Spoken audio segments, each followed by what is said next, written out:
Okay, so today is a story time. Today I'm going to spill the tea, as my daughter says. Yes, spill the tea on the first time I got my heart broke. I was 17 years old. So check it out, because I'm about to spill the tea.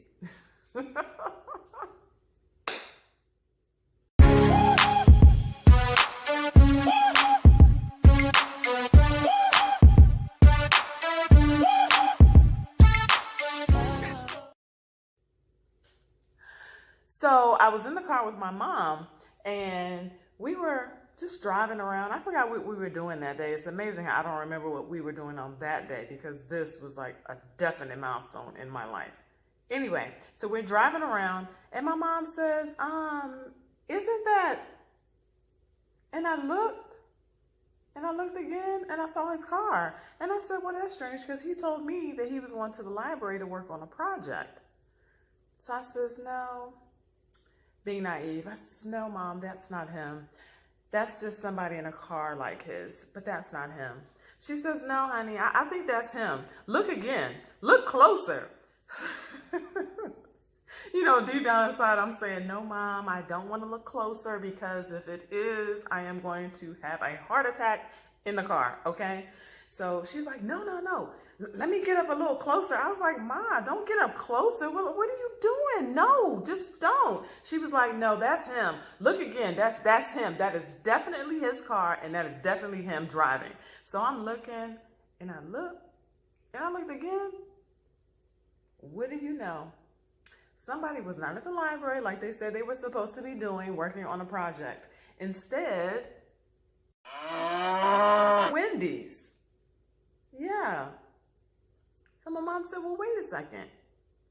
If he's supposed to be at the library working on a project, why is that girl in the car with him? Oh my gosh, I almost flipped my lid. I was like, there's a girl in the car? She was like, yeah, you don't see her?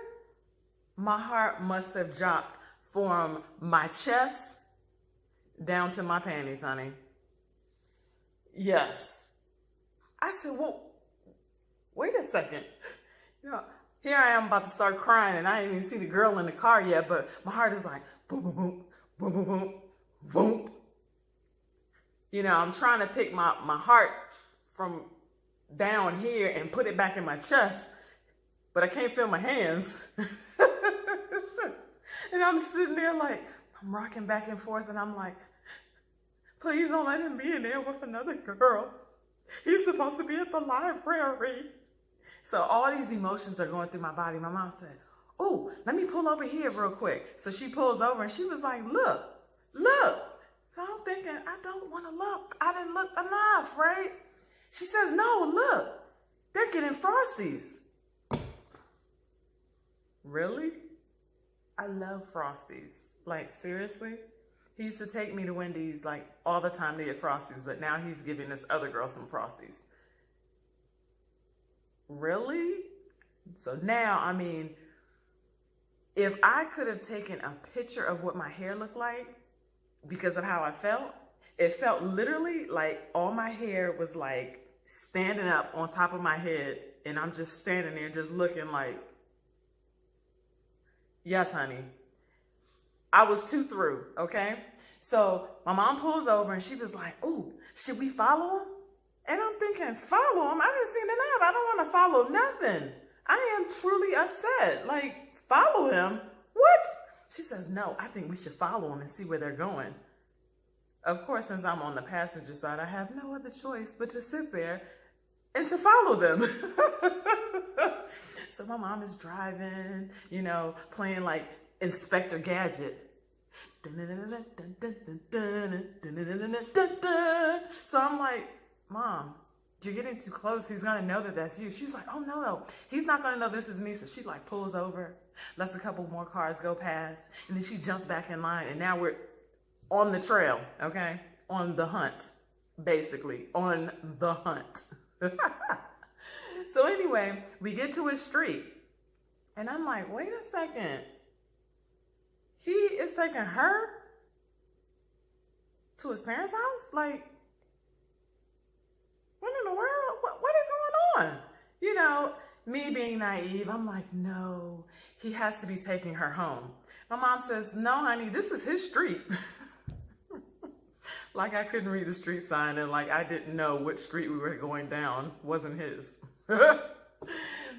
Anyway, so we get to the top of the street, and so somehow they pull in front of the driveway, like by the mailbox. I don't know why they just stopped there because it's like a long driveway. So I end up, my mom says, okay, we're right behind the car.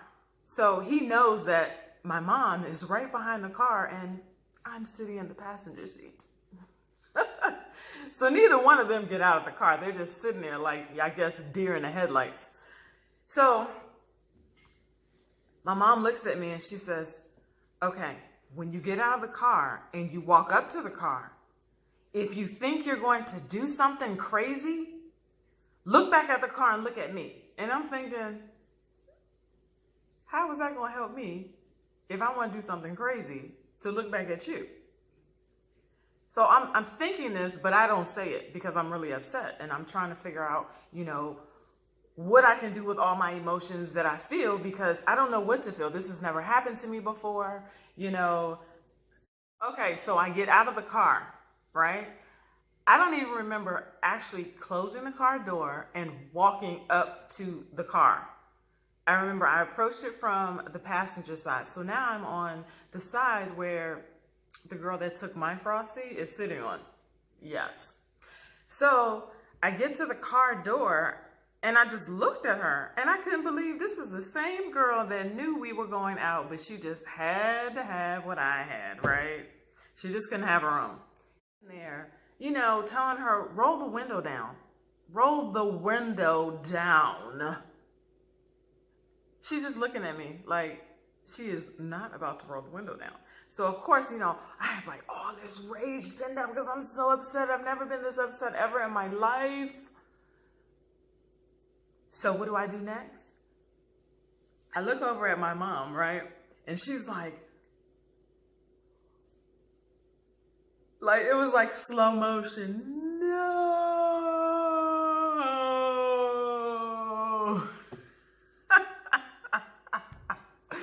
Because in my heart of hearts, when I looked at my mom, every parent knows their child and what they are capable of. At that moment in time, you know, all this no that she's telling me to do could have saved my life. Not could have, it did. Because the way that I felt, I wanted to stick my hand through this glass window, grab her by the throat and pull her out, drop her off. That's all I was going to do. Drop her off, go back to the other side of the car and yank him out too. But luckily, that's not what happened. So I went to the other side of the car and I was like, I thought you were supposed to be in the library. What is all this? And he was like, oh, well, see, we were at the library. And I was like, you know what? And I just got into the car, closed the car door, and I remember feeling the momentum of the car like riding away. I was so upset. I was so hurt. I went home. I cried my eyes out until I didn't have any more tears left. Honey, let me tell you, in your lifetime, you will not just have your heart broken just one time, not just 2 times, not just 3 times. It will be many times. Okay? So, yeah, being naive and being young, I just thought that, I don't know, I've always been this person, I love, you know, and I just thought that things were just going to be magical with us, and, you know, I would never get my heart broken, and things would be great and wonderful, and yeah, honey, he sure took my heart, broke it in half, crushed it up, left it on the ground, scooped it inside of a dustpan, and then flushed it down the toilet. Pretty much. Yeah, pretty much. But guess what? I bounced back. And now I can laugh about it. So that's how you know that you have grown, when you can sit back, recall a memory like that and just sit back and laugh at it. So, word to the wise, you will have your heart broken many, many of times, but you'll get over it. You'll live. Because remember I told you that feeling I had? I was like, I just want to put my heart back in my chest, but I can't feel my fingers. Yeah. So if you had your heart broken, which I'm sure you've had, more than once, more than twice, probably more than 3, 4, 5, 6, 7, 8, 9, 10, 11, 12 times, comment down below. Let me know how old you were at your first heartbreak. But thanks for watching.